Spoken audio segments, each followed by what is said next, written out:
So good evening and welcome everyone. And we just have a Katina last week and we're so busy, we from morning and we're busy because of we have to chant our Patimokkha in the morning. Normally we do that, but because of the Katina we can't do it, and then we have to do it in the evening. So, and then we have to sew our robes. We have to finish the robe that day. We offer a robe, a material, that we need to sew. And you see, this life, isn't it? It's busy all the time. I'm sure that some of you been busy, isn't it? Been working, and you try to find times to come here to listen to our talks.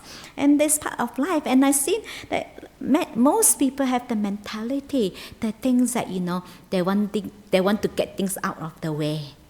I finish off things, then I be happy ever after. So I have the rush from one thing to another. I see people don't have one moment of peace. They rush from one thing to another. They try to finish off things. So I used to tell people, if you can finish your job, you'll be jobless. Who's going to employ you if you can finish your job? That's ongoing. That's part of life, It's not going to end. We think that we can end our suffering. Life is not like a straight line. You got the beginning, you got the end there. It's not like that. You think that, I finish off, then, I get all the things out of the way. I solve all my problem. I fix all my problem. Then I'll be happy ever after, Then I can shake leg, I can enjoy my life. Life is not like that. It's just that the Buddha described how's life, how's the samsara, all this, the whole cycle of birth, It's just like he said, you threw a bucket into a well, it's up and down. Sometimes it hit the side, it's go round and round. This is how our life, ups and down, round and round. It's never end.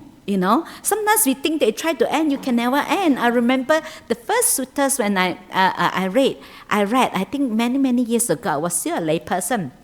And then they talk about these two brothers. The older brothers want to become a monk. Then he want to show his younger brother, say, okay, I'm going to become a monk, so you have to do all my job, you see. So because the brother is the one who run the household, and he's look after the whole, because they have a lot of paddy field. So he said, you have to learn my job, because I'm going to become a monk, you have to take over my job. So he showed his brother, so he said, okay, first you need to plow the land, and then you need to fertilize, and you need to sow the seed, and then that is grow, then you need to harvest. And then the brother kept asking him, when is it going to end? He said, no, after harvest, then you need to take it to the market to sell, you have to sell it. Then he said, so when is it going to end? No, you have to prepare for next year. It's not going to end, So he said, when is it going to end? No. Then he said, then I better off become a monk, you stay back. So it's ended up the younger brother become a monk, the elder brother stay back. Life is like that. It's not going to end. Sometimes we rush from one thing to another. And now because of that, our mind to have a moment of peace. And we just can't, it's always distracted, isn't it? And we don't understand that. They say sometimes why we suffer, because we don't understand life. We don't understand the nature of suffering, the cause of suffering, the way to end the suffering. So we keep thinking that we want to end things outside us. We think that we want to fix everything, then I'll be happy. It can never be fixed. It will never end. And they say nowadays that people are so impatient, they want things happen yesterday. Sometimes they immediately so impatient because of the drive. The minds become so busy. They said nowadays that that because it's so busy, it's because of because of we are living in this technological culture, everybody, we in the olden days, the main suffering people have, like, we don't earn enough to eat, to live, and then we will worry about not enough food. But nowadays people worry about no Wi-Fi. Isn't it? The first thing, it's okay. They worry about no Wi-Fi. The first thing I have someone parents that don't want to come and stay at the monastery. He worry about no Wi-Fi in the monastery. They said no, because I said you can ask your family come and stay. To visit you, come and stay in the monastery. No, because in the monastery no Wi-Fi. So now we can't live without Wi-Fi. Isn't it? Last time, that's the main hardship in life. There is not enough food, isn't it? And this is how because it's really drives us because we keep feeding it. The mind is just so busy, so we don't have one moment of peace. We can't stop, and it become a habit. And everything people nowadays one instant. You have instant noodles, you have instant coffee, everything 3 in 1, a shortcut. People are shortcut. I remember sometimes someone asked to ask for a meditation technique, that you can do it at the last moment. You say, any meditation that I can do, like when I'm about to die and I do that meditation, then I can have a good rebirth. I said no such meditation, because we all want shortcut. There's no shortcut, I said you have to practice, you have to train your mind. You cannot say, last moment I tried to pull out, and remember there was a story about this Vesak Buddhist, and he went to the temple for the Vesak celebration, and then he heard the monks talk about the last moment, that is important. If the last moment, if you think of something good, then you will have a good rebirth. So he said, if you think of the Buddha, Dhamma, Sangha, that is best. You remember the Buddha. Last moment thoughts, the Buddha, Dhamma, Sangha, then you have a good rebirth. And then this Vesak Buddhist, he's so very stingy. He said, he comes up with a brilliant ideas. He's thinking that, okay, I got a brilliant ideas, and I don't even have to go to the monastery. I don't even have to give any donation. I save all that, all I need to do, all he need to do, he went back and he renamed his 3 sons. The first son Buddha, second son Dhamma, the third son Sangha. So Buddha, Dhamma, Sangha. So he renamed Buddha, Dhamma, Sangha. So, and then years gone past, and then he was on his deathbed, and then he called his 3 sons Buddha, Dhamma, Sangha. So he looked at Buddha, Dhamma, Sangha. Exactly happened this is what his plan, that is happened. Then he looked at Buddha, Dhamma, Sangha, and suddenly he realized, he said, 3 of you here, who is going to look after the shop? And that moment he died. Sometimes you can't change your habit, isn't it? You can't even change overnight. It's just so ingrained, And this is how we always we think that we have this instant, we can. We try to look for this instant solution. We don't have to work hard. And then because you have to. The mind is just like you training the mental muscles. It's the same as you train up your physical, your muscles. Can you build your body within one day? Is there any shortcut, any instant method that you can have your muscles, within one day? You can't, But I just sometimes it's very funny. People ask all this, it's very funny. I mean, they ask you all this like things that it's just like you think that it's a bit silly, and we just don't because they just don't understand, right? Because we believe that we be able to outsmart, we can control, but actually we can't. We think that actually we cannot control the world. We cannot. Actually, life itself is really beyond control. We really don't know what is going to happen next. But actually we have to train our mind how we relate to the world. It's not try to fix all the problem in the world. We can never fix the problem in the world. That's why sometimes like people on the deathbed, and then another things like people will ask the priest to come for the last rite.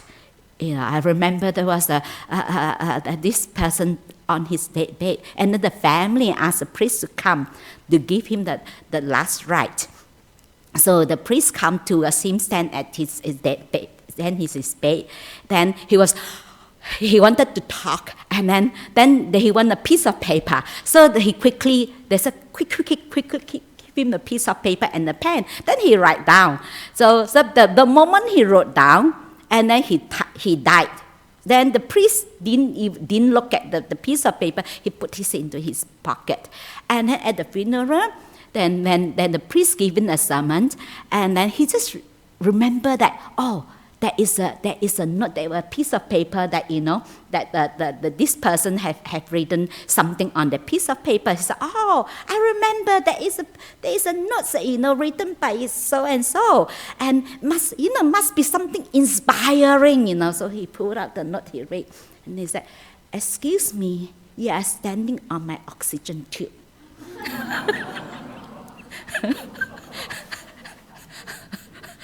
So much of a last rite, diving faster, and this is how sometimes it go on, and actually non-stop. You're not going to finish. We think that we getting out of the way, then we be happy ever after.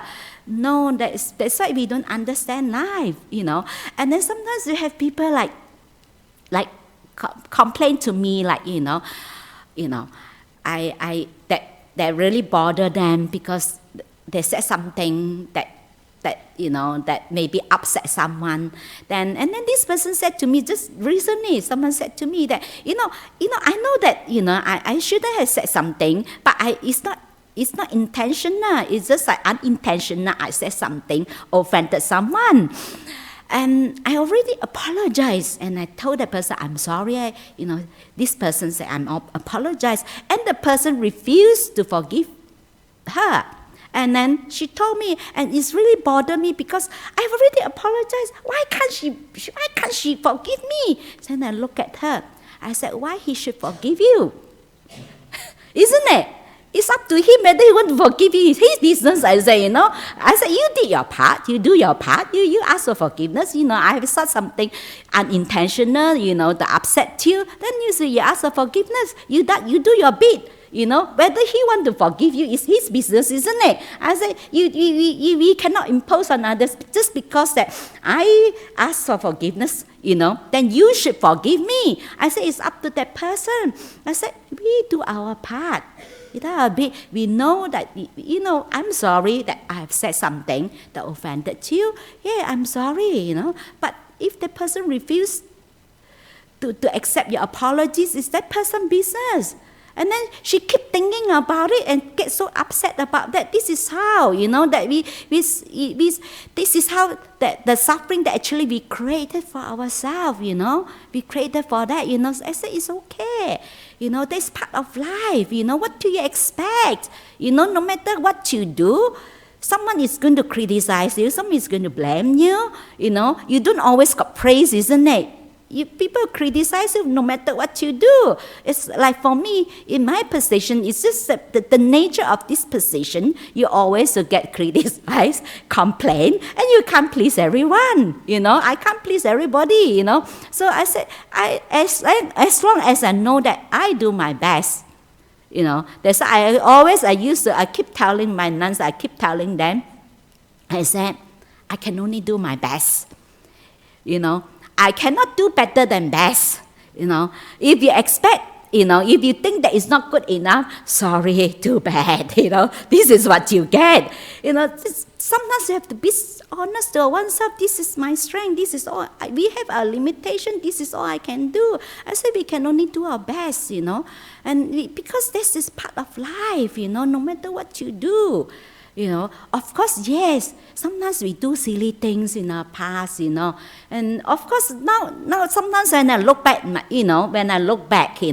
that's, if you ask me, now I will do it differently, but that time, my wisdom is only there. That's all I know, isn't it? My level is there. Of course, I cannot expect myself better than that, isn't it? So I said, it's okay, we do silly things. And I know just recently someone said to me that, Because of this person in the past have done, he said, lots of silly things, and she carries lots of guilt, and is again and again, comes out again and again. And she said, I understand. And she told me that I understand that, like we don't carry the guilt, we forgive ourselves.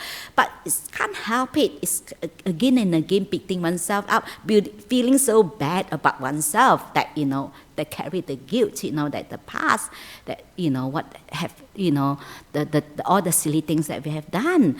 So I said, it's already, I said, we cannot undo it, isn't it? It's already done. So that's why sometimes we just recognize that, not to beat oneself up. And also to accept that, because because that, like for example, I used to ask people, I used to tell people not to blame their parents, even though maybe they're being abused, or because sometimes sometimes the parents also being conditioned. This is what they know, isn't it? It's the same thing. How I bring up my son is based on how I bring up my, how my conditioning, isn't it? How's my parents brought me up, isn't it? Then this is what I learned from my parents, and this is how I bring my children up. Then I don't know. I can only do what I know. I can't do things that I don't know, and this is all I know. So that's why I say sometimes, parents that how they bring us up is because how their parents bring them up, and their grandparents and great-grandparents. And this is how it's been passed down. So we say, you just forgive ourselves, like, we all do silly things. I say, if we all have gone through that. So we don't carry that, we forgive ourselves. That, that is already past. It's because if we keep, beating ourselves up, actually, we keep reinforcing that, So we exercise, compassion and forgiveness towards oneself. We forgive ourselves. And yes, we accept ourselves, that where we at that time, that's all I know. But if you ask me now, I said I will do it differently. How I bring up my son, if now I will do it differently, But that time, that's all I know. A lot of people say, only if I were to come to know the Dhamma, I would not do this. I said, no more if. I said, that is already past, And that I said, that's that moment that, that's all you know. That's your level of your wisdom, isn't it? I said, it's okay, And also, someone said to me that they feel so bad about themselves, and that because of a lot of jealousy. Then I look at the person. I said, yes, you have jealousy. Then so what? I said, and just to be just honest, because she feels so bad about herself that she has lots of jealousy, and she thinks that it's really bad to have that, So I said, you don't judge yourself, you just, yes, just to be honest, you recognize that, yes, at this moment, I feel that, and you recognize it and acknowledge. It's not to pretend that, not to run away and push it away, no, I'm not, or try to justify. I'm jealous because of, this person is terrible, and this person this person is so nasty to me, and this person do not deserve that. We try to justify. We don't justify. We say, okay, yes, I am jealous now. Recognize that, yes, I'm jealous now. We recognize that, and we accept who we are. Then we forgive. We accept, forgive, and we let go. And just to be honest to oneself.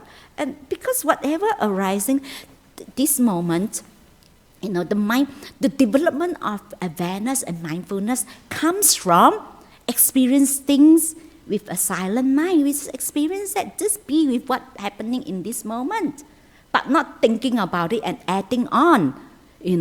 This is sometimes we go on and on and on and on. And this is, this is how we create our inner world. It's like the Buddha said, we are what we think. All that we are arises with thoughts, and with our thoughts we make our world. So sometimes we develop that mental habitual pattern. If you develop the mental habitual pattern that for finding mind, then you always find fault. If you want to find fault, you always can find fault, isn't it? And that's and when when you keep finding and you keep complaining, and that is a negative energy. And sometimes we tend to justify. I remember sometimes ago, someone said to me, and this person very much into energy. She always said, "Oh, I have to choose a place, and I have to choose my friend. Especially I have to avoid people that have very bad energy, that have negative energy. Then I look at her, and then I said to her, it's not those people having negative energy affect you. You sucking up to that energy. I said, the moment you think of the person bad, the person have negative energy, you yourself already negative. And then you think that other people affecting you. I said, no, you sucking up to others, isn't it? I said, you yourself sucking up, to others' energy. And then you blaming others people that having this negative energy is because of you, because of that. We tend to justify because we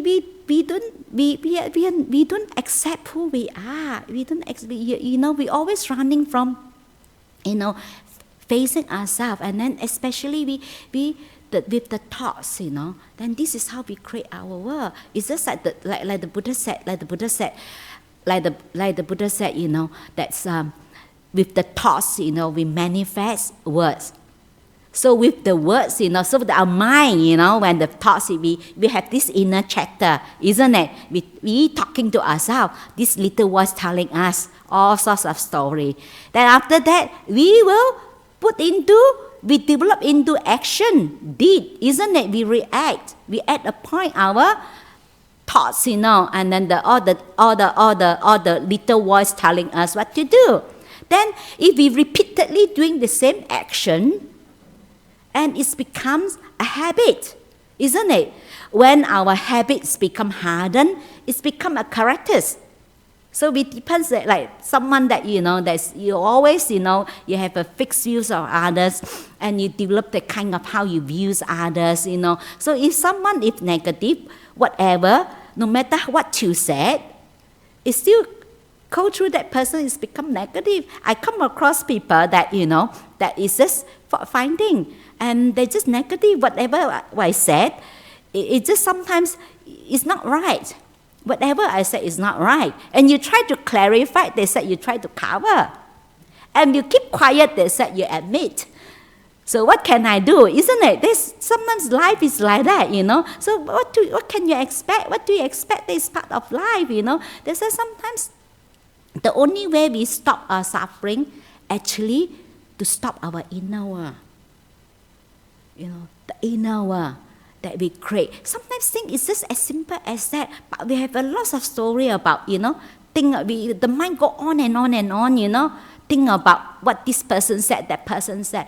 It doesn't matter what other people said. It's their business. Isn't it? Whether you're happy with me or you're not happy with me, or whether you praise me or you criticize me, is your business. And we cannot control how people think of us. So we are not allowing other people to control our life, And because of this, the thoughts, that we go on and on and on, and then we never stay present. The mind always revisiting, what's happening and beating ourselves up, and the mind, the mind go on and on and on non-stop, and develop a habit. When it's become a habit, it's very difficult to change, Even sometimes we're aware of that, we can't stop ourselves doing it. So the only way that we can stop ourselves is to develop the clarity, practice present moment awareness, because we're never present, So we always, we always, that we because of, especially with unpleasant feelings, unpleasantness, we either run away or we pretend that it's not there. We push it aside, So we pretend that it's not there. Or I can't say here, But actually, even though we suppress it, when we suppress it, actually we reinforce that tendency. It becomes stronger and stronger. And we can't help it. And actually the best way is to stay. Whatever we whatever we experience in this moment, because the thinking itself is a concept. When we think, we think about it, and with all the storyline, and sometimes things that we see might not what we think, isn't it?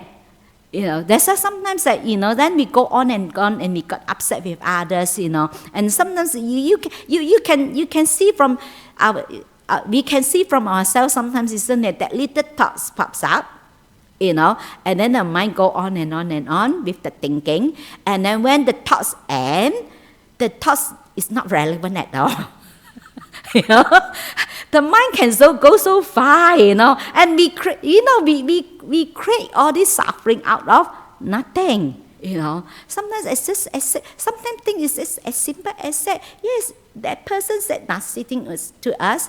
Is that person problem? I don't have to accept. Isn't like the Buddha said, if someone give you a present, that you said no, I'm not accepting it. So not to allow others. I mean, it's easy to say and done, but that's why we have to develop the clarity, that not to react, because the Buddha said, an untrained mind often reactive. It react very quickly. It's okay that we can responsive is okay, but not reactive, isn't it? We react to that with the anger, and then that sometimes so much anger, we feel so upset, and then we think that our problem is come from outside, unable to see that where the suffering coming from. So when there is a contact, feeling arises, pleasant, unpleasant. So we always get affected by pleasant and unpleasant feelings. But normally neutral feelings, normally we feel bored. But actually, neutral feeling itself actually is pleasant. But because of it's just neutral, because our mind is not refined enough to see the happiness, to see the joy in that neutral feelings, because it's very subtle. It's just like, I used to, people used to offer me tea, but I can tell you I don't have refined taste bud. To me, tea is tea. Whatever tea you give me, it's all taste the same, because I don't have a refined taste bud. It's just like someone have very refined. It's just that the mind, when your mind is refined, you can see the difference. But usually we get our energy from doing, from the desires, because that gives us the energy. But this kind of energy actually is drain you, and use up lots of mental energy. That's why people like thinking. Thinking itself gives them a lot of pleasure. They don't have to, they give them the joy, But the kind of joy and happiness, actually, you have to pay back. It's just like you borrow money, you have to pay back, and also you have to pay interest. It drains, use up lots of mental energy, the thinking part, fantasizing, and thinking of, and we don't want to stay in the present, because this is how we run away from present moment awareness, because of sometimes that is because of unpleasant, especially with unpleasant feelings and also pleasant feelings. And pleasant feelings, we have great, we start to think that, how can I make this last? So the moment you think that how can I make this last, you're already not experiencing that moment, isn't it? You're already not experiencing things in that present moment. So if we be able to experience things, with a silent mind, just aware, just watch, and we will realize that even the thoughts of, thinking about the past, the future, actually it's happened, the thoughts actually in this moment, isn't it? In present, isn't it? It's still in this present. But our mind is, that because of the thinking itself, use up lots of mental energy. Because sometimes people think too much, and it's really tired. And then sometimes the thinking so much until that you cannot stop the thinking. And people ended up even can't sleep. It's just like, it's just like a vehicles, always constantly travel on 200 kilometers per hour. You can't stop. That's why if you want to stop that, you have to train ourselves in our daily life. First thing, try to slow down. Slow down all your activities. Try to slow down. And then sometimes people eat so fast, they can't even really taste what they're eating. Slow down. While we're eating, we try to slow down. Whatever we do, we try to slow down. Slow down first. Learn to stop. So if we really want to end our suffering, we can't end things outside. But really, we have to stop our inner world. Because how our inner world, actually is how we look at outside world is how our inner world. If someone is really negative, whatever you see is negative. I come across people that, even think that you praise that person is a compliment, You think that it's a compliment, but to that person, the person is an insult to that person. You just cannot control. So because sometimes we think that we can manipulate, we can control, but life we cannot control, But we can develop our own mind. We train our mind, We develop the clarity. We develop our mindfulness awareness, Be able to really stay, Because we always try to run away from things. When we run away from things or we try to suppress, actually we are building up the energy. And that will become more and more intense. That's why sometimes people become insane, just because over just a small thing. And sometimes people think that it's not that incidents really, Sometimes people, like for example, people just argue over small thing. That is just a trigger because of the building up of the energy, the unresolved emotion that been building up. It's just like you're putting a bomb. You carry the bomb with you, and depends on who is the one the one who the trigger actually is the one who lead the bomb, and it just explode. And that's why if we don't know, if we have no clarity, we are unable to see that. And because it's out of habit. The other day someone said to me, my mom, she's so unmindful. She told me that she drive to work. She don't know how she get there. She drive and, because this is how we run off automatic pilot. But our mind, how many of us really be able to really, be present? Sometimes, yes, we are here, we are washing dishes, but actually, we are not actually here. Our mind is somewhere else, But because we are unable to see, there is certain tendency, we cannot really solve our problem if we are unable to develop the wisdom, develop the clarity to see our underlying tendency. And to be able to see that, and we recognize and acknowledge and accept, forgive, let go. And that's why first of all, we have to be able to recognize that, to see that there's a tendency. So that's why I keep telling you not to feel bad about yourself if you have any. Because I said, if you have someone said to me, I still have anger, I still have greed. Then I look at the person, I said, what do you expect? I said, if you have no anger, you have no greed, you have no defilements, you're no longer here. You already at least, I said, if you have no anger, you at least third stage of enlightenment or fully enlightened. And this is how people expect themselves, I said, no. That's why sometimes one of the Buddhists mentioned about one of the spiritual qualities, that's the truthfulness. Just being honest about that, this is how I feel. Sometimes because we identify this as bad, it's not good or bad. Yes, if you anger, it's just anger. But how much we add on, the story that we add on. If you just leave it alone, anger arises, pass away. Whatever arises, it won't stay forever.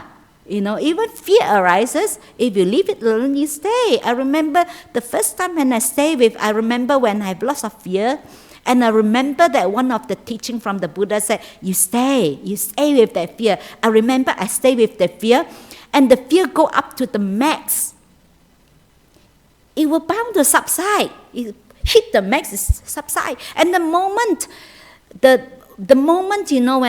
the fears go up to the maximum point, when it subside, actually that is really a very nice experience. So much peace. And it's so incredible, your mind is so peaceful and calm.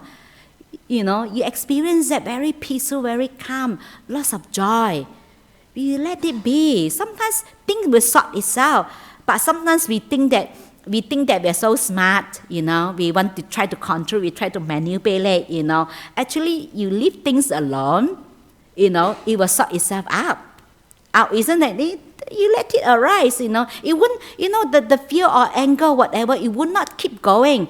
It's only keep going up. It's that when we keep reinforcing it, we leave it alone, That's why even sometimes we go through life, maybe sometimes difficulties down, maybe the worst thing happen, it still pass. We come across many people come to a monastery, they go through lots of difficulties in life. And then after a few years, they look back, past, gone. But so even good, even wonderful experience is also past, isn't it? So at the end of the day, it's just a matter. Makes no difference. Whatever you experience, whether it's a pleasant feelings or wonderful experience, it still won't stay. So at the end of the day, it doesn't matter. So that's why we learn to stay with that, But because of its unpleasant, especially unpleasant feelings, we don't want to, because we don't like it, we don't want to experience that, But if you just, because of we identify this as bad and this is me, if you just leave it alone, you just, okay, unpleasant is just being unpleasant, But how much we add on, that is the suffering. And sometimes we think that, maybe I will do, this is how we keep coming back, because we don't see that actually it's come from our sense of self. If we don't see that actually this is something that is not personal, but we tend to take it personally. We identify this is as me, this is as mine, That's why, and then we think that, this is me, I'm terrible. We identify ourselves with the experience as me and mine. And then, for example, this moment we feel agitated, so we think that we should, so we should live up to our expectation that we will be agitated for the rest of our life. No, depression come, depression go. It comes and go. All this, all the emotion, feelings, it won't stay. It never stay. It's not going to stay. But actually, we ourselves keep, we revisiting, We keep, like for example, someone said nasty thing to us. Actually, the moment the person finished, actually it's gone, isn't it? But when we go back 1,000 times, we repeat what the person said, and we keep, and then we again and again, we think about it, and then we got upset, we got angry again. And this is how, actually, if we really want to solve the problems in life, actually, you look at inside, you look at how we react, how we relate to this moment. So if we keep thinking that our problem is come from outside, we can never solve your problem in life. The problem in life actually that you can only solve it, you have to look in. Actually, a lot of the suffering is that we suffer unnecessarily. It's our own creation. We add all this adding up. We create. It's just like the Buddhists used to say, the second arrow that we add on. And then we go on and on and on. And this is how we keep reinforce that. That's why it's just like in the cycle of rebirth, because of we keep feeding it, and we react. And like when we react to the emotion, then actually we are feeding it. You adding more fuel, and we continue the burn. It will never end. It's just like life up and down, go round and round. It's not straight. So the only way we can break through is to stop. Stop, stay, just be present. But it's easy to say and done. To be present is difficult. It's okay. Sometimes we take it one step at a time, one moment at a time. If we be able to stop one moment, we have one moment of freedom. We have one moment of peace. Rather than we never stop, then we don't have one moment. Throughout, some people live their life is so busy, they don't even have one moment of peace. So at least we have one moment of peace, one moment of freedom. We free ourselves. If not, this is how that's why if we want to really, stop suffering, we have to end inside. We have to change the way how we relate to things. It's how we relate to things. It's not what happening is really matter. So if we this is how depends on how we look at things, isn't it? So that's why the outside world is actually how we look at outside world is come from the inner world. How you look at it. If you look at it in a positive way, if you think that it's not a problem, it's not a problem, isn't it? But if you think that is a problem, I can guarantee you make it a problem, isn't it? And you see what you want to see. I have someone saying to me that, I have a friend, and this person, after 2 years, I haven't seen this person. And this person, never changed at all, still the same. Then I look at her, I said, I asked her, I said, you think this person hasn't changed? I said, have you changed your perception of her?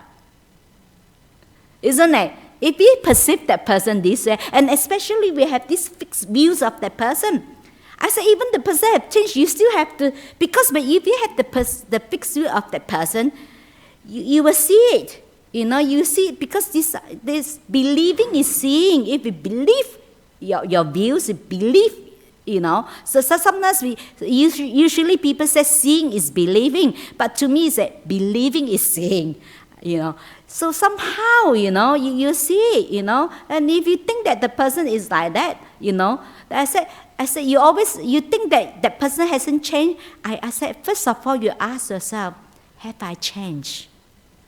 Because sometimes how we develop as a perception of that person, and then from that perception, we develop a fixed view, where it's very solid and concrete, that fixed views of that person. And the person, sometimes what we see, not necessarily what we think, isn't it? And then this is how we create whole lots of story and all the, we all the storyline. We can even, all of us here, most of us here, we all very good. We are good writers. We can write books. Especially we have thoughts go on and on and on. That's why if we want to truly stop our suffering in life, so we have to stop our inner world. Don't try to stop the world outside. And sometimes we think that we are smart. We try to outsmart, then maybe I can change. Sometimes people think that they can change their life through, it's just like when Niroda used to say that rearranging the deck chair of the Titanic. So sometimes we think that we arrange, sometimes we think that we change our life, reaching that. Actually, sometimes we change this, change that, and then actually we go back to the original one, isn't it? Go on and on and on. This is how we try to outsmart, and then we think that we're so smart. So those cleverness will not solve our problem. Only develop wisdom. The wisdom comes from clarity.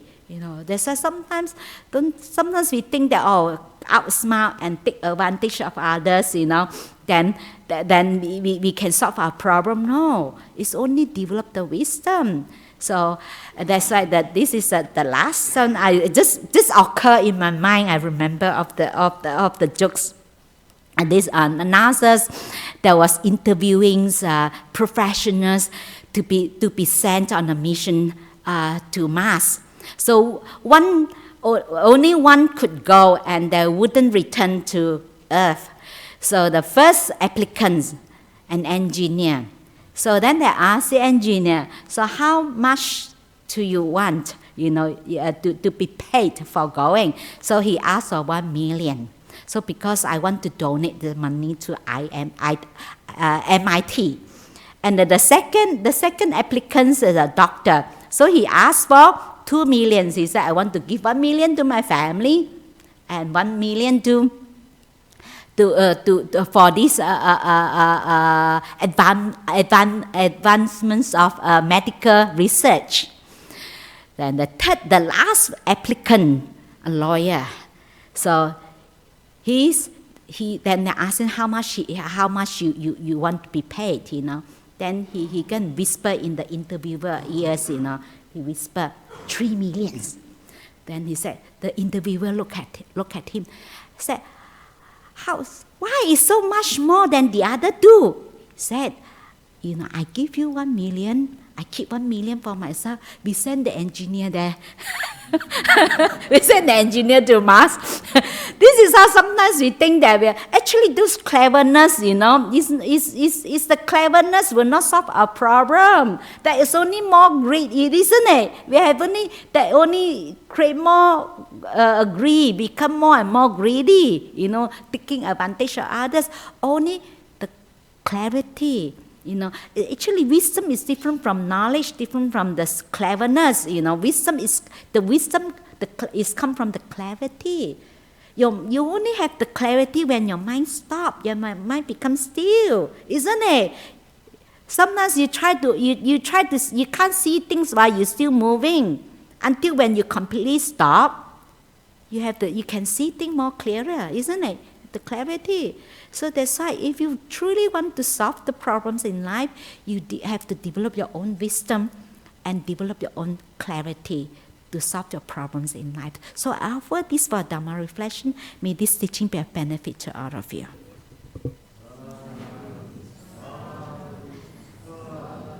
Any questions and comments?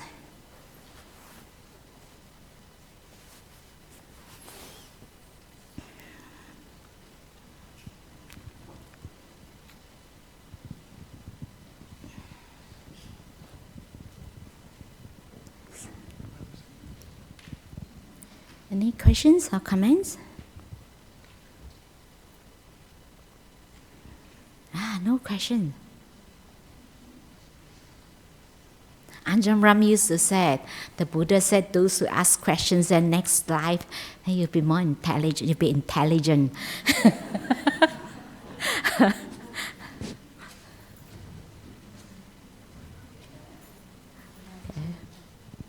Oh.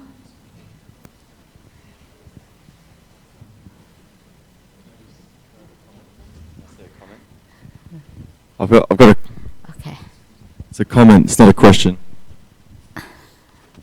I just want to say that you... Okay. There we go, it's working. Okay. Sorry. This is a comment, not a question. Uh-huh. I want to say that I think you explained that so beautifully that I could leave here with an insight to go and contemplate right now. Okay, thank you. Thank you for that. Oh, thank you. Thank you. So any more questions? No questions? Okay. Oh, there's one. Ajahn Ram said another and intelligent. Thank you for the talk tonight. I want to ask one question. How do we apply this in a real world problems that sometimes we see that we do really need to solve the problems? Okay. For example, my husband playing games all the time. Okay. I'm so frustrated. Okay. So I find it very boring Okay. that after work he come home, he play games, watching TV, and I've been complaining, nothing happened, never change. Okay. So how long you been complaining? Since I get married. How long you see? How long you have been married? Almost 5 years. 5 years. So I've been once threatening him and saying, I'm gonna divorce you if this is not going to stop. But I'm not serious. But I find it like you say, it's very hard to change people. But at the same time, I feel abandoned somebody at home, especially it's like your husband watching TV, playing games, and no life. For me, I never watched TV in my entire life before I get married. Okay. And then all of a sudden my habit changed because I adjust to his life. Okay. And I don't like it. Okay. That's right. We have someone said to me that, that she's been married for 24 years and the husband can't change. So I told her, after 24 years, why you bother?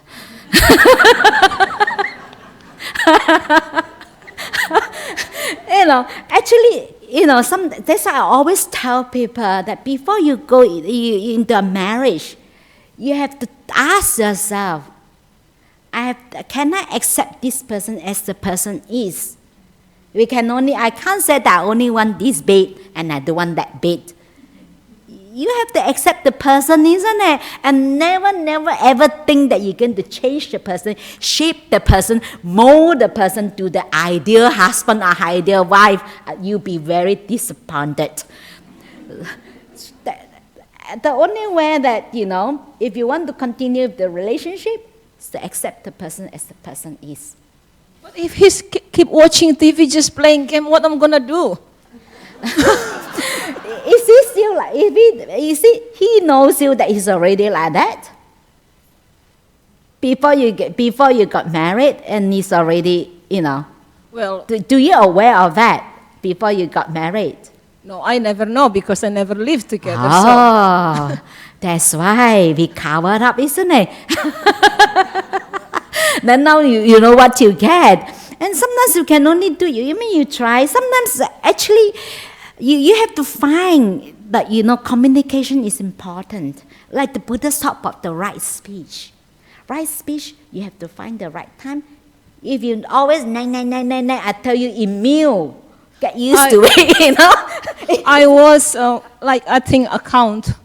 In 5 years of my marriage, I cried 5 times talking about the same problems. Yeah. 5 times about watching TV and games. Yeah. I said, I let you playing games, but 12 o'clock you have to go to bed. Okay. But 2 o'clock, still games. So, first of all, communication, you try to talk to him. When you talk to him, is it when the Buddha talk about right speech, you have to be right time, right place, and the way you said, it just come from very gentle and very soft and please, like the Buddha said, pleasing to the ears, not something that is very harsh, terrible. Why you do that again? It's different. Okay, you say, okay, darling, that I don't mind that you play game, but sometimes you can spend some time with me, but not like with that harsh words. That's I said the Buddha said right speech. Right time, right place, have to be true. Has to come from the kindness, not come from anger, and also beneficial. If he's not going to listen to you, then it's not the right time. So that's not the right time to talk. So the best time to talk when he's in good mood. When he's very happy, in good mood, that's the right time to talk. And you can only do your best because changing ourselves is hard enough. To change others is very difficult. So it's easier to change yourself, to accept the way he is, and just let him be. It's easier that you try to change. It's very difficult. Like some people come to me like if they have drugs or a problem or whatever problem they have, and I look at them. I said that I'm truly I want to help. I would love to help too. But first of all, are you willing to help yourself? If the person not willing to help themselves, not willing to put an effort, to come out of it, no matter how hard I try, it's not going to work. It has to come from him as well. How do I make it come from him? Maybe just be patient, be patient. Maybe try to find a right time, right place to talk to him, and and try to and to find out what others. Or maybe you learn how to play games so you can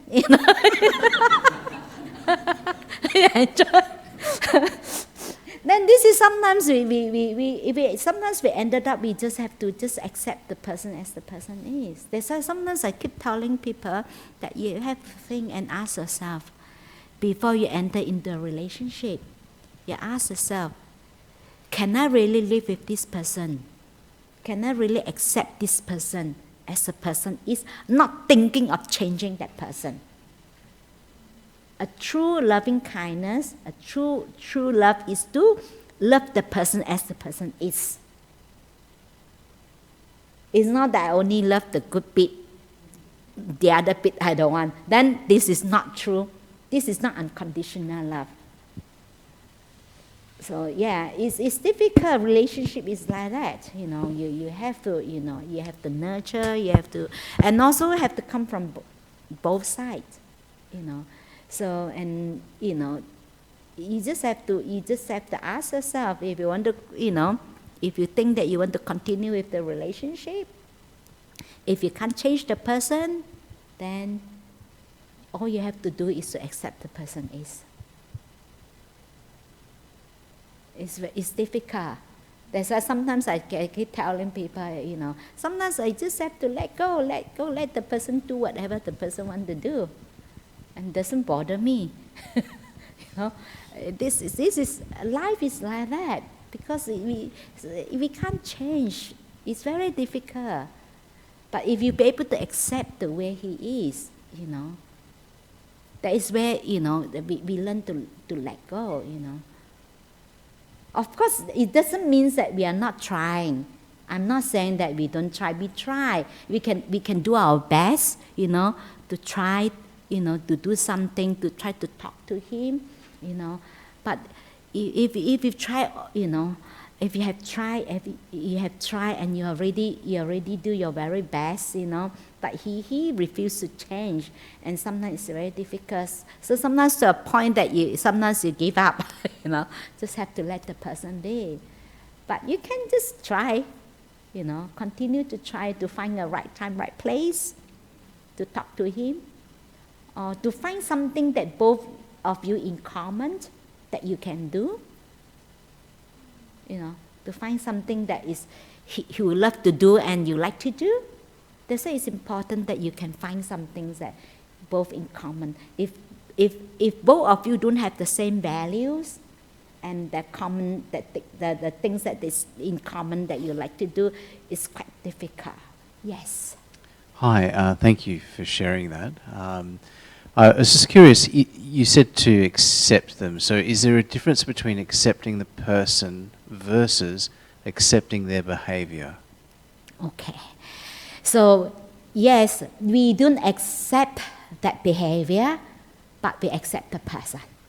We disagree with the behavior, but it's just like our child.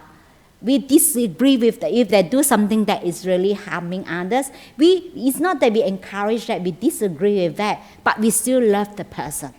That's the difference. You can disagree with what he do, but it doesn't stop you from loving him.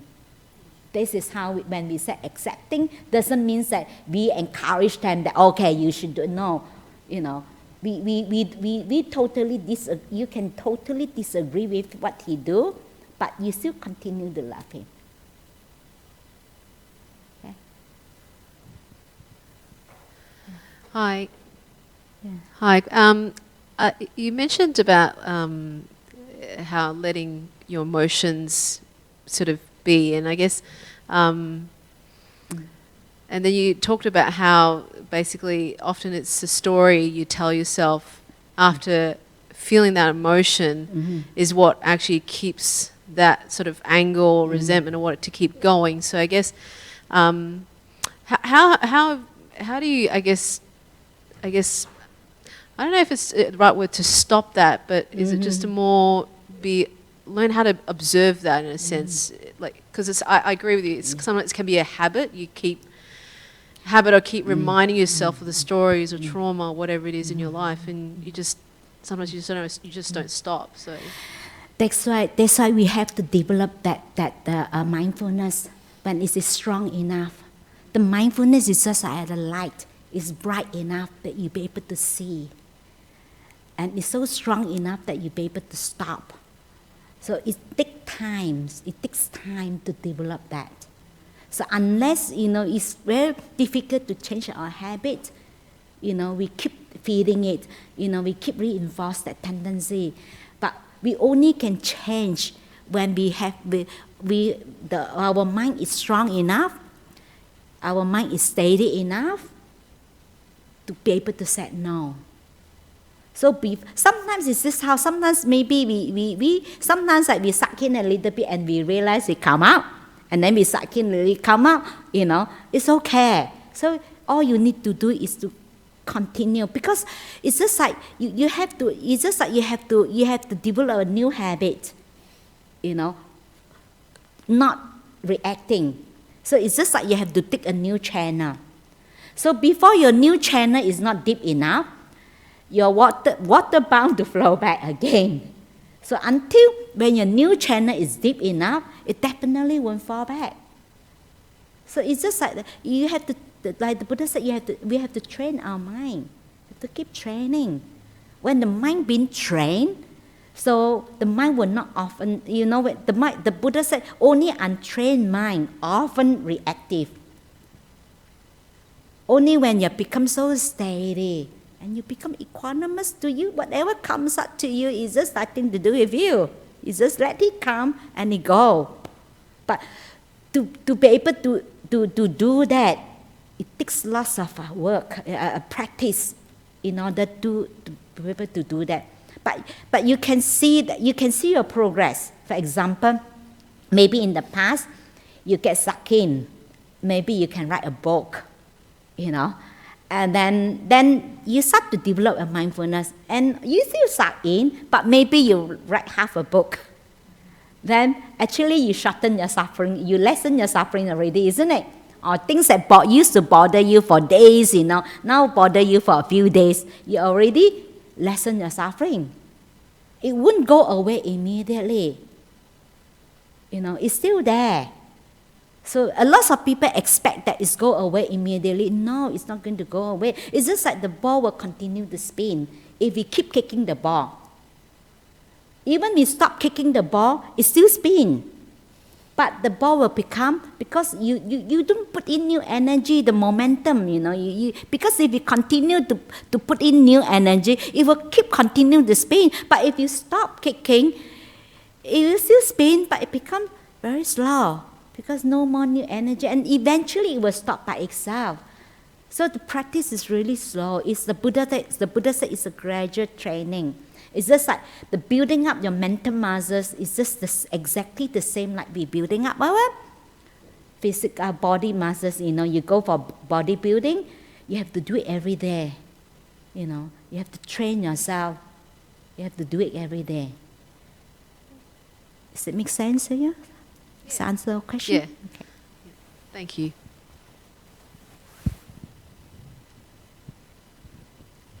Yes. Thank you, Venerable, for tonight. Yeah, I really, really enjoy your talks. You always inspire me. What helps me, and I belong to a group of people that we believe in chanting.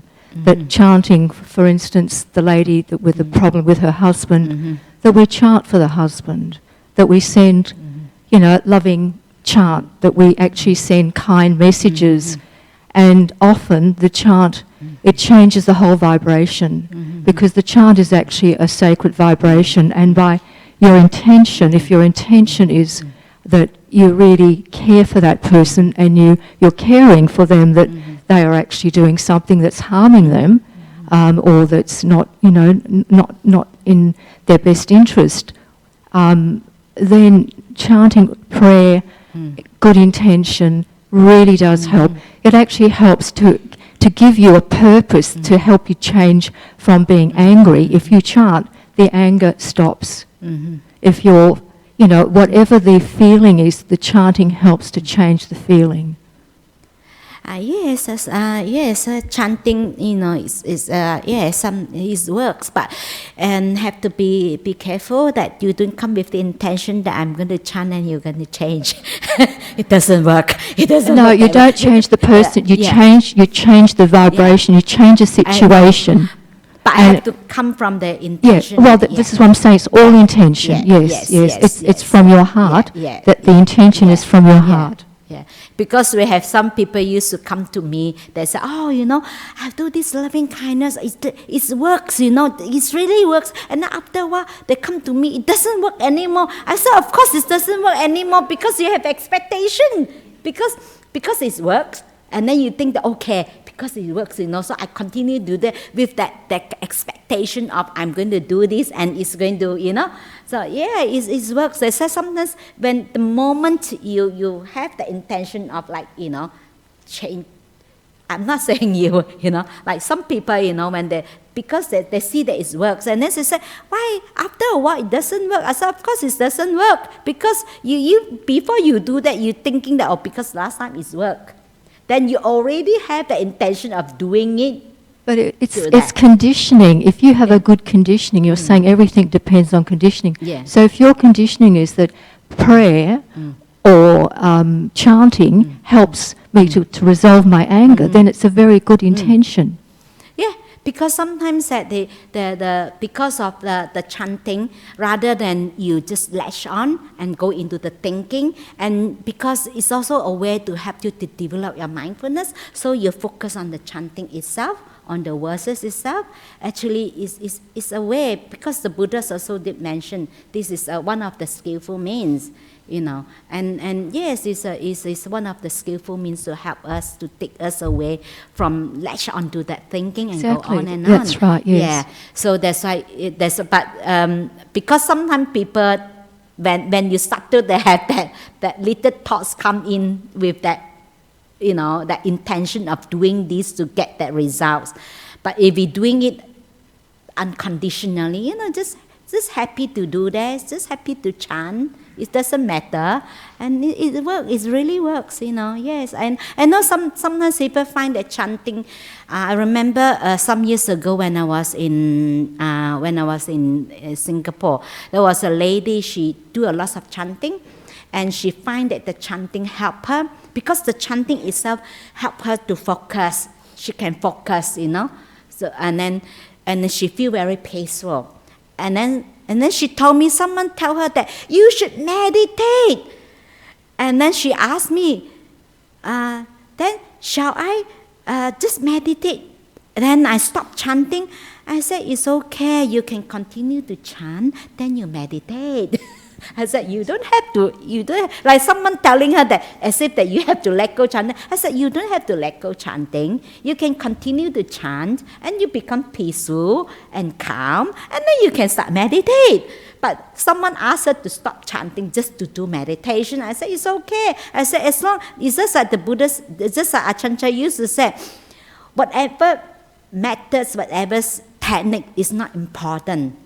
As long as it works, what kind of methods is not important. As long as it makes you peaceful, if you find chanting that makes you peaceful, it's okay, you chant. It's different people, it's just different, So that's why I told that lady, I said, you don't have to stop chanting. I said, you continue to chant, then after that you meditate. Yeah, chanting is one of the skillful way. I remember some years ago when we do the normal chanting. So just chanting, Then that day I was really, really focused, really, really focused with the chanting. You just focus with that completely in the chanting. Then I look up, and then one of the nuns sitting in front of me. Then I was thinking, why she put the headlight on? But actually she didn't put the headlight on. Actually it's just a nimitta. Because you really focus, actually you have that. Nimitta actually is a reflection of your mind when your mind becomes really focused and bright, Actually it's any method is fine, That's why I keep telling people is whatever meditation you want to do is not a problem. You can do, the technique is not a problem. Actually, it's attitude is important, your attitude, towards, what you are doing actually is important. Yeah, thank you for your sharing, it's very good. So any more questions or comments? There's a question. You can give this to me.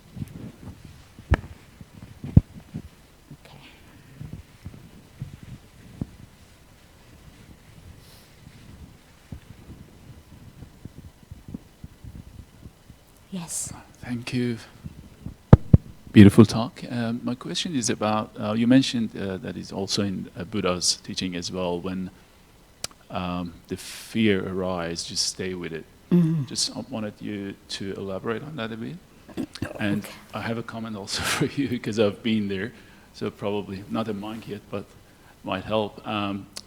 All, I think, addiction and compulsive reactions to stuff, I think comes from, at least for my case, it came from traumas and, attachments and suffering. So, I don't know, probably next time just bring him here. Yes, because the unpleasant feelings, the fear actually is very deep. Because it's unpleasant, normally we develop the habit to run away. So that's why it's important that first of all you have to have to start to practice present moment awareness and try to slow down. Because without that clarity, it's very difficult to stay with that unpleasant feelings. But it's okay. But at the beginning, when the fear comes, you can do the breathing as one of the breathing exercise you can do. You take a 3 deep breath. You just breathing in fear and breathing out peace. And then breathing in fear, breathing out peace. So you embrace the fear, you accept the fear, you make peace with fear. So you can do that. And because that stops you, because normally when the fear comes, it's always followed by thoughts. We think about that. And then the thoughts actually you reinforce, and you become more and more fearful. The more you think about it, you become more fearful. But when you take a 3 deep breath, breathing in fear, breathing out peace, then you make peace with that fear. Because most of the time we tend to push it away. We tend to, trying to suppress it, push it away. That is our normal reaction. Something that we don't like, push it away. So because fear itself is very unpleasant. So you can do that because the 3 deep breath actually takes your mind away into thinking. It's just like a fire breaks, you take your mind away. So you're breathing in fear, breathing out peace, and you doing that. And it's helped you to calm your mind down. Then you try to stay. If the fear is still there, normally when you do that, the fear will subside a little bit. And then that is manageable.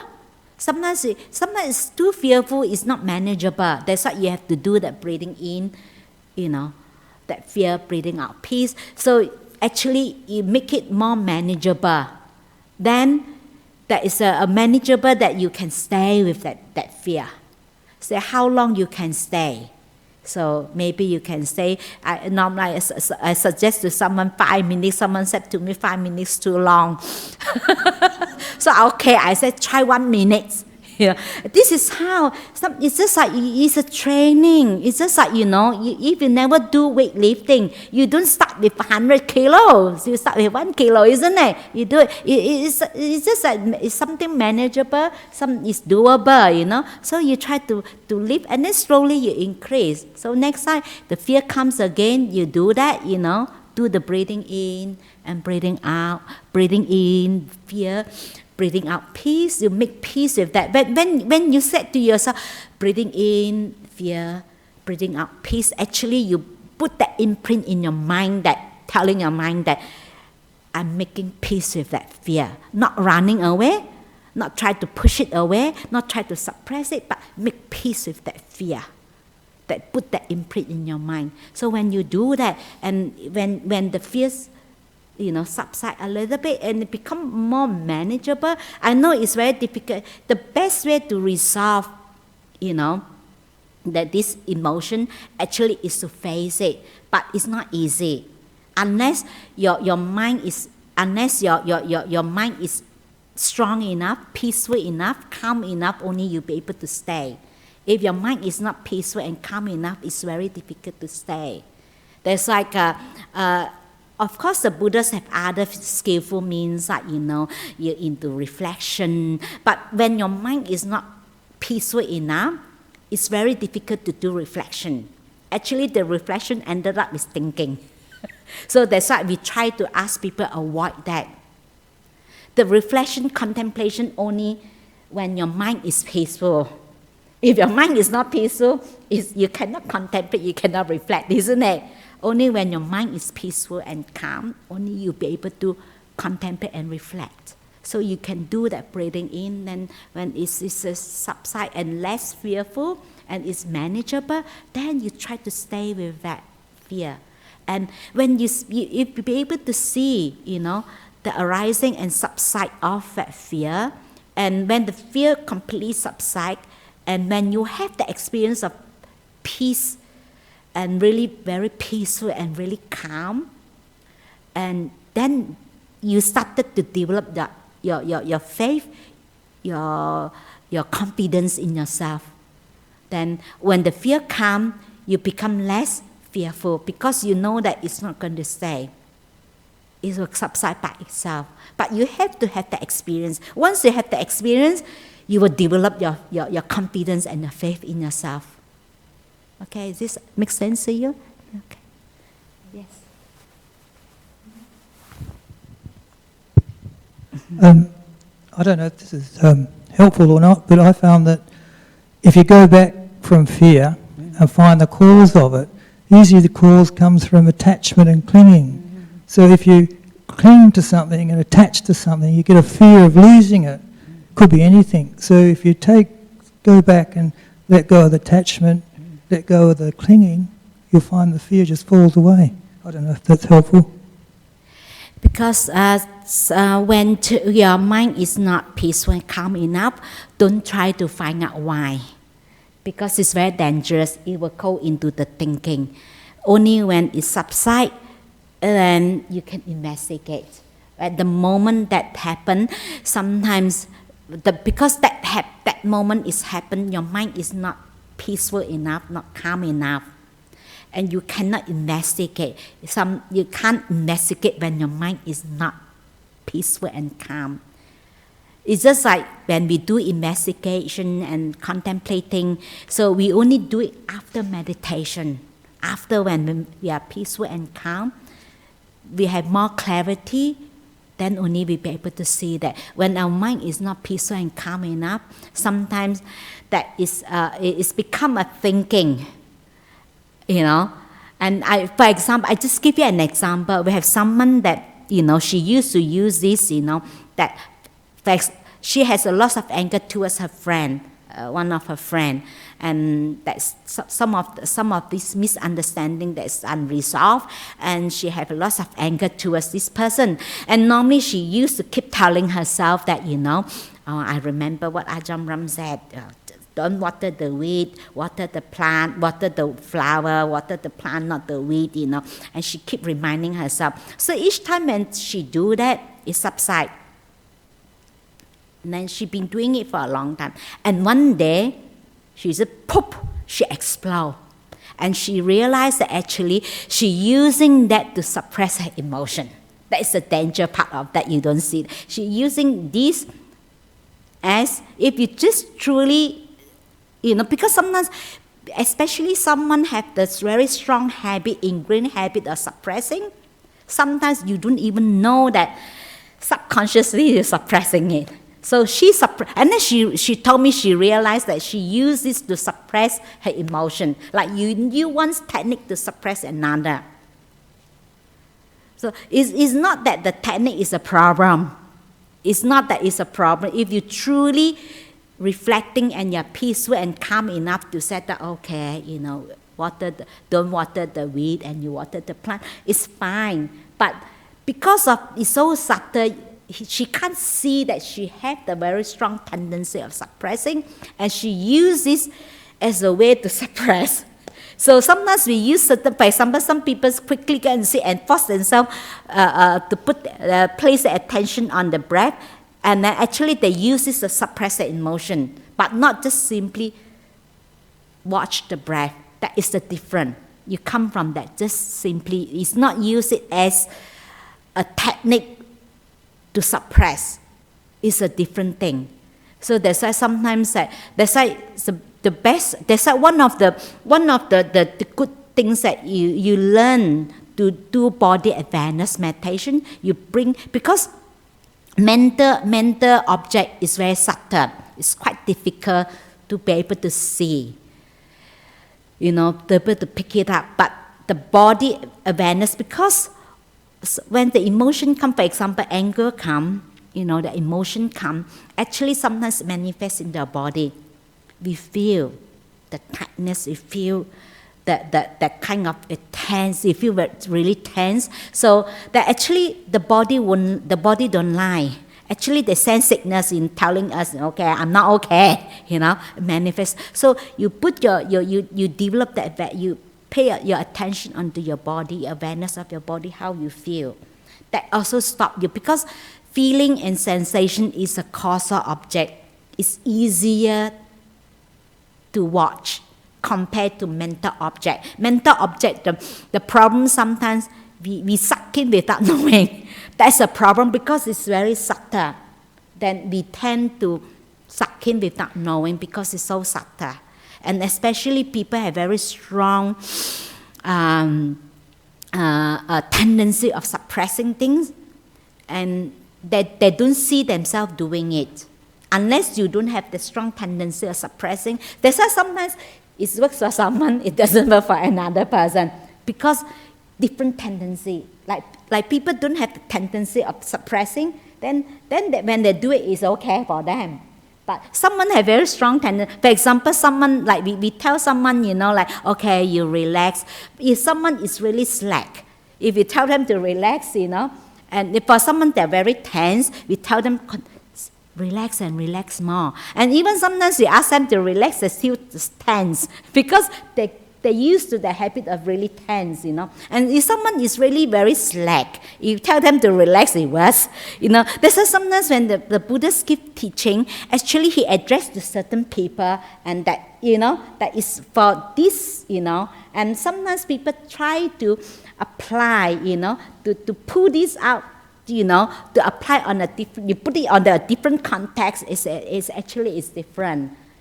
That's why sometimes people like to argue, oh, Buddha said this, Buddha said, because he addressed to a different group of people, different audience. That's why sometimes things works for this person doesn't mean that it's work for the other person. It's not one size fit all.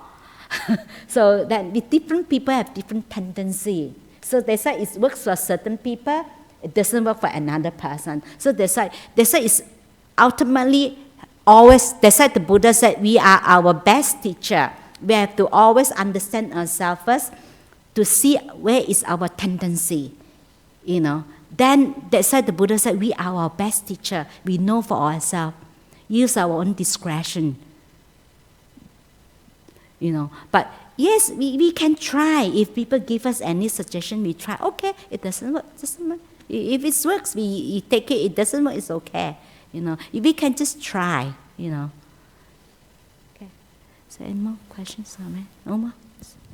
There's one question. Sometimes I feel metta for everyone around me, but it's impermanent. How can I sustain it? Of course, it's come and go. It's impermanent. Nothing stays forever. And don't try to sustain it. It come, you just letting, letting things be is letting go, we just let it be, The metta come, this is how I feel. And of course, things will come and go. It's so normal. Don't try to sustain. The moment you try to keep it, actually you're controlling it. When you try to control, the metta will gone. You cannot control. Things just let it come naturally. It's okay. It's already good enough. Sometimes you feel metta for everyone around you is really good. It's good enough. That's why sometimes like a common thing, like people used to ask me, oh, I feel really peaceful and calm. What next? I said, no next. Because the moment you think next, you're no longer present, isn't it? So just just let it be, Sometimes I find nowadays people try too hard. So actually we have to let go of trying hard, Just okay, It's good enough, Yeah, I mean, of course, sometimes you feel loss of metta, sometimes you don't feel that, and you cannot try to make it sustain. It will sustain is naturally as you add. The metta can sustain is come from your purity. So you cannot artificially make it to sustain it, but the metta, the loving kindness come from your purity. As your mind become purer and purer, your metta will grow naturally. It's come from the purity.